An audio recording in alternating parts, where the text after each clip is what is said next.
Hey Track Gang, what's going on in this week's episode of the Boeville in Newtown? Well, it's right over here. Stand by and we'll get into what's happening this week.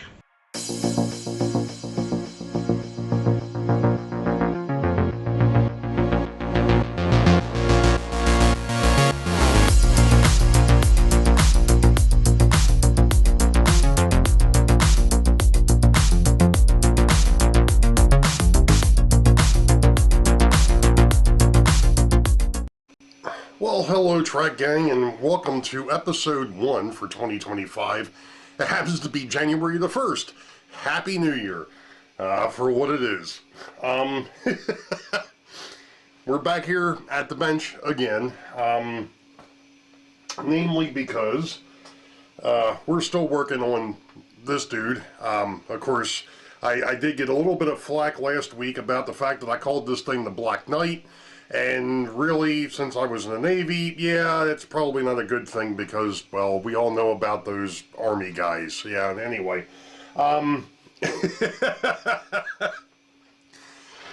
Anyway, the reason why it's the Black Knight is, as I explained, that was my high school mascot. So, we're going to continue to do a little bit of work on that today. I actually glued in the weights, which you're not going to be able to see. Probably. There we go. Yeah, I did. I did get the weights glued back in. What I found.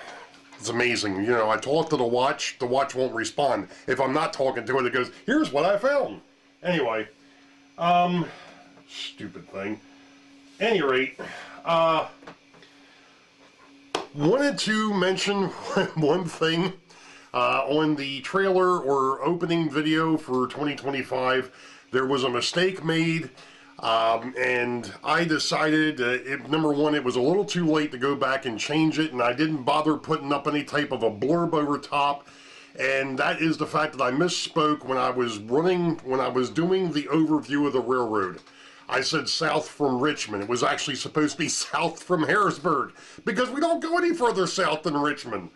There was one person that actually at least caught it and mentioned it to me, and Rodney, I thank you. Yes, you get the cookie for that one. I'm sure that other people probably did too, but at any rate, yeah, that was a little bit of a goof on my part. And like I said, it was just by the time I got finished messing with that video, yeah, I just didn't have time to do anything else with it. The reason why I didn't have a whole lot of time left with that video is I had, there was one other glitch in the Matrix, if you caught it, and that is the fact that I was having issues with the trains going north around the bridge.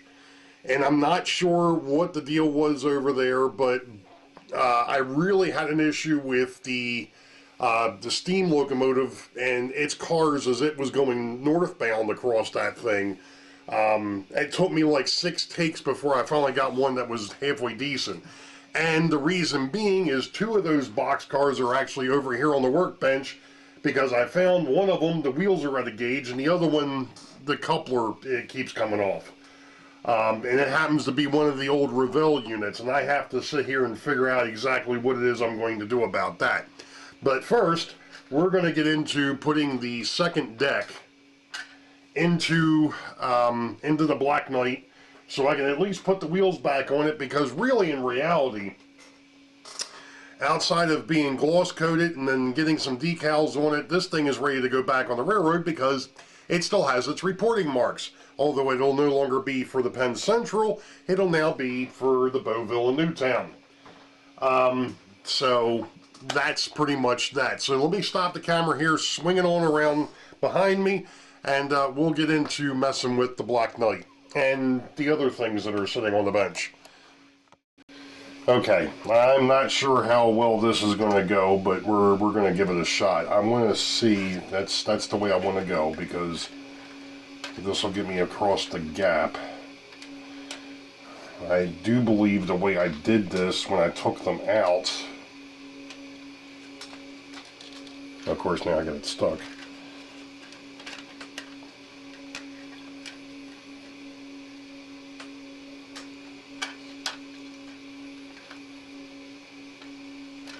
Oh, come on.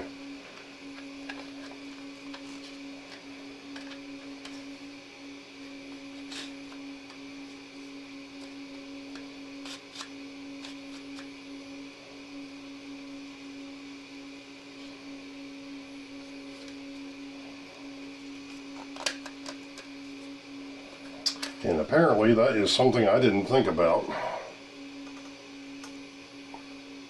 Is when I actually put that in there, or when I put the I'm going to need a fairly long file to be able to do this.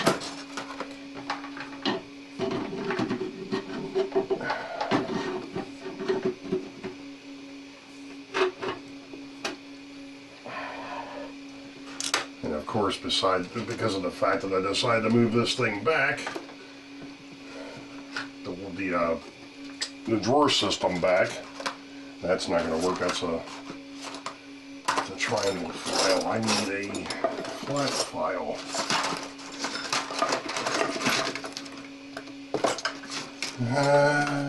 One flat file.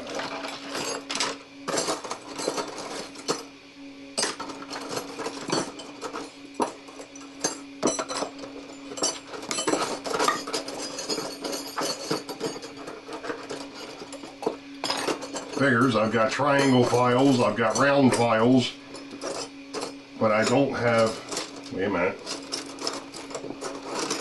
I was just getting ready to say I don't have a long flat file, but I found one.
Alright, let me do a little bit of work on this and we'll be back. Okay, that was a bit fiddly because of the fact that I didn't think about the fact that when I cut this, that obviously one side would be shorter than the other, but I was trying to match this up to where I'd have a little bit more strength back to front, or front to rear, whatever you want to call it. Because of the fact that the split is here, but the weight I actually put over here, so that way I get some stability, and I was going to do the same thing with the second deck. The problem is the way that this thing was designed, it didn't want to sit that way. So, we got it. The second deck is now in. So now I can go ahead and put the rest of the parts on here, and we can actually see if this thing will roll down the railroad. Okay, so I kind of tested the Black Knight out on the railroad, and it seems like it's going to work. So we're going to get into something else. One of the things that's kind of had me just kind of concerned a little bit back here is the fact that with my test track on the top of the workbench back here, I don't even know if you can see back there, but is the fact that I don't have any bumpers, so the track just kind of goes off into nothing. So, when I was messing around with the 3D printer, I printed out some of these dudes. And originally I was going to use them on the main layout, and I decided, you know what, I don't think I'm going to go that route. I think instead, we're going to use these back here. So I'm going to clean this one up a little bit, and You know what? I'm not going to show you what I'm doing with that because it doesn't really matter, but let's go over here, and I doubt that you're going to be able to see it unless I move some things out of the way. Let's see, can we? Yep, there it is. So they just kind of slide onto the track. I mean, it's kind of nice. So we'll see how well this works when I start playing around with locomotives back here. But so that one was actually printed with the PLA, or the filament that came with the printer, and this was actually printed with the filament that came, or that I bought for the XYZ printer, which is still sitting out there, but you know, we're not using that right now. But let me go ahead and get this one cleaned up. I'm going to get it snapped on the other side, and then we're going to go ahead and start playing around with these two box cars. Okay, so a while back, Santa Fe Bob, I believe it was, sent me a whole bunch of wheels, or wheel sets, and they're going to come in handy because this particular box car has got a bit of a problem.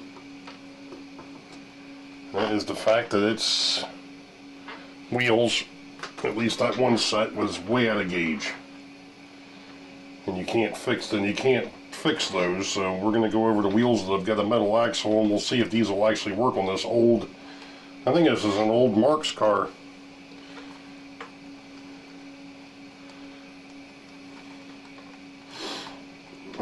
We'll see.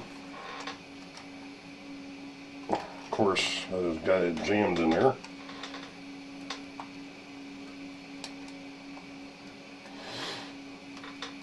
Come on, there we go. A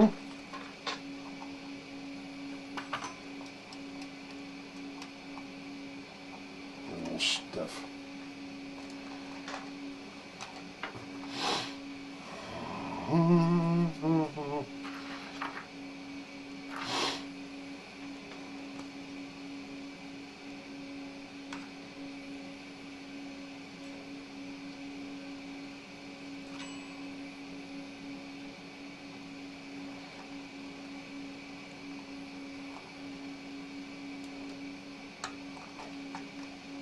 There we go. That's a wheel set that'll work.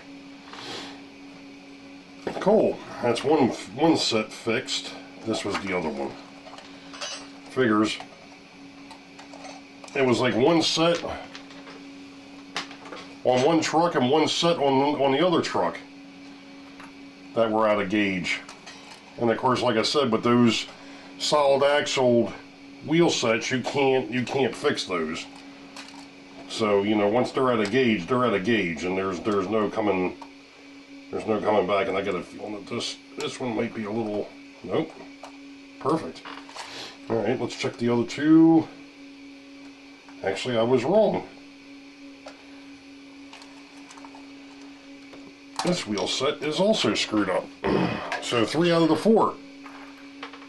I don't know how the heck I didn't catch that the first time around when I was going through and doing all the maintenance. And at this point, I'm thinking, you know what? We replaced 3 out of the 4. We're going to go all the way. Why not?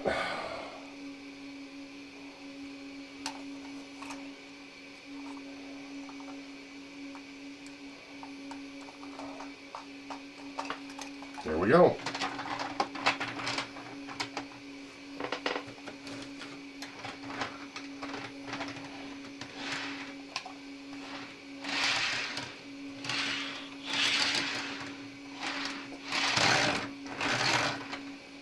That was because I pushed it too hard, but okay. Sweet. So he can go back on the layout. Yay. Okay. So these old Boeville models are a bit of a pain to convert to KDs, which is something that was probably documented a while back. They've got metal trucks. You know, the screw goes in, but the biggest problem is the way that they did this. There's no real pin, or there's a pin inside. And one of the things that I just found messing around with this end, and if you notice there's a piece of plastic stuck there, of course, there's no way to really drill into these things either. So you can't put a screw in there. You can't put a bolt through there. You can't body mount the couplers because the truck itself, you know, the coupler box is obviously it's a part of the truck, but it's got a weird angle to it. Any rate, it took me a bit of futzing, but I got that one back together. I'm hoping it holds. And then I noticed at the opposite end, the coupler pin was too low. The coupler height was fine, but the trip pin was too low, so I had to adjust it. So that's now fixed, and I'm going to go on to the next car that needs to be straightened out, and that's this guy. We've seen him before on the railroad, and I don't remember. Well, actually, I do know what's going on here. The coupler box came apart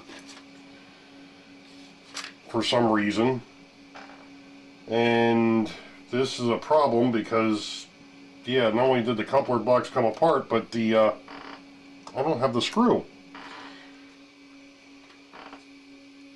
I have no idea where the screw got off to. And apparently it wasn't inside the car, so I've got to do a little bit of work to figure that out now. Lovely. I have no idea what happened there. Well, I know what happened. The coupler disappeared, or the coupler fell off, but what happened to the screw? That's the question. And I doubt that I've got another screw that'll work on that. I have to go out to the layout and see if I can figure out if I can find the, well, wait a second. Hold on. Will that work?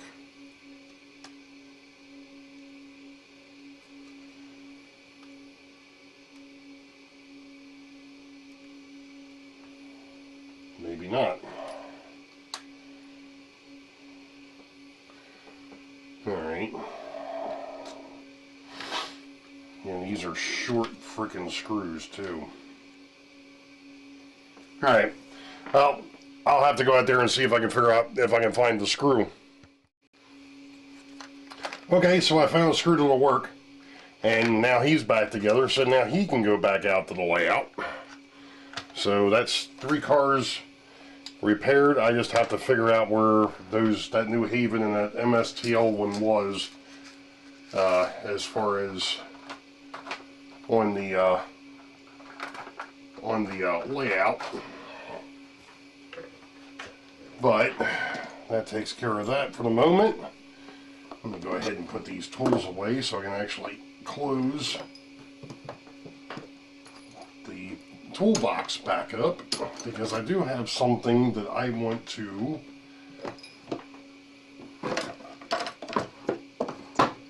show, because it's time for show and tell, I guess. Because I had gotten myself another interesting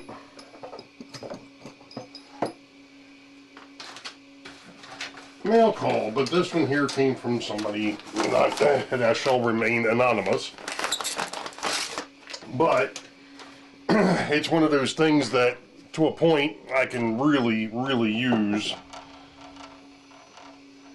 and we'll go from there. So what it is a 64-piece bit set, and this is kind of cool, because what it is, and I opened this up the other day just to take a look, it's magnetic. The case is magnetic, which is nice, so the lid's magnetic.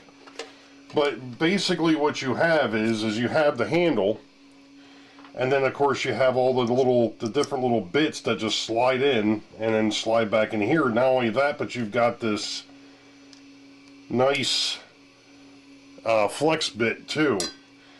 So this is going to come in real handy, especially since a lot of my jeweler screwdrivers that I've had are starting to show their age. Some of those date back to when I was in electronics school, which was back in '92. And some of them go back even further than that, because I think some of those belong to my dad. And just like I said, I mean, they've been beat up, they've been torn up, you know, they've been used and abused. So a new set of screwdrivers was certainly in order, and I can't wait to use that set and see what it looks like. I should have used it for this, but I didn't. So we'll be back. Alright, Track Gang. Oops, sorry. Gosh darn it. I always have a tendency to kick the daggone dolly that this tripod's sitting on. I was hoping to get a little bit further than what I did, but that's okay. It's one of those things that happens, you know. What was I looking for? Oh, there it is. I have been... oh, I've gone down a rabbit hole. My daughter and her boyfriend with this wonderful printer, I have been going down a rabbit hole that I probably don't need to be going down, but that's okay. It's quite all right. It is what it is. I've been messing around with the 3D printer. Obviously, I've had some issues with it. I think I may have mentioned that already. I think I've finally gotten it figured out between the Sidetrack Sunday guys and one of the guys I work with, Andy. I'm not sure if you watch this stuff, but if you do, thank you, sir. I do appreciate that the heads up and the what to look for. Anyway, I went on YouTube and found some interesting tidbits that I was not aware of. And, you know, it's one of those things you live and learn, and even, I mean, I heard it from Brian over the Iron Horse route today that even he still has issues with his printer, so it is what it is. Any rate, what am I babbling about? Well, I've printed out some these are coil racks for wire rope and things of that nature. There's actually one of the coil things there. These all need to be washed and painted. Again, talking to the guys, it made sense that, you know what, you probably ought to wash this stuff before you try to paint it. I did try to print something else out, and it didn't turn out the way I wanted it to. So I'm not even going to show that. That's another one of those wonderful oopses. But I did want to mention one other thing. I'm really looking forward to some things that I've got coming up.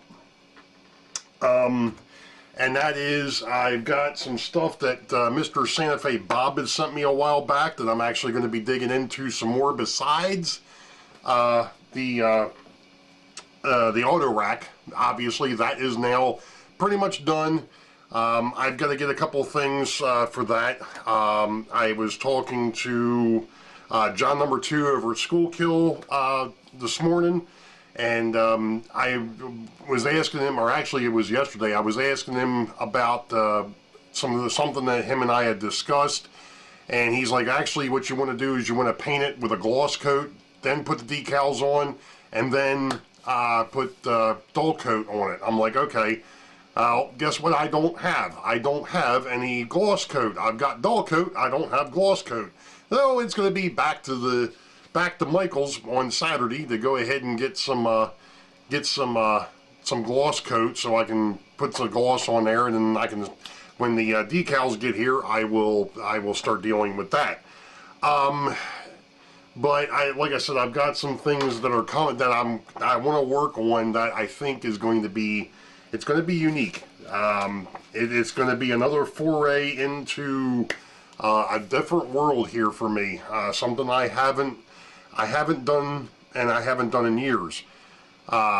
Anyway, the other thing I wanted to mention is obviously this Sunday is going to be John number 2 over at the Schoolkill River Valley. It is his Sidetrack Sunday, but I wanted to go back and make mention because Opa Dodge over at the Model Train Outsider,